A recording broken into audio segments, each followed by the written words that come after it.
You ask Tiger to solve. This deals with linear equations with one unknown. The final result is x equals -2. Let's solve it step by step. Simplify the expression. Expand the parentheses.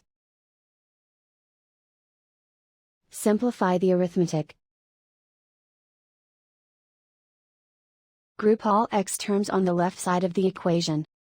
Subtract 4x from both sides. Simplify the arithmetic. Group like terms. Simplify the arithmetic. Isolate the x. Divide both sides by 8.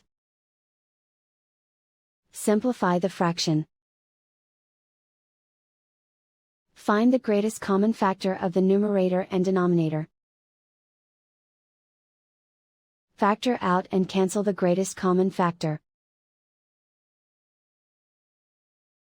And so the final result is x equals -2.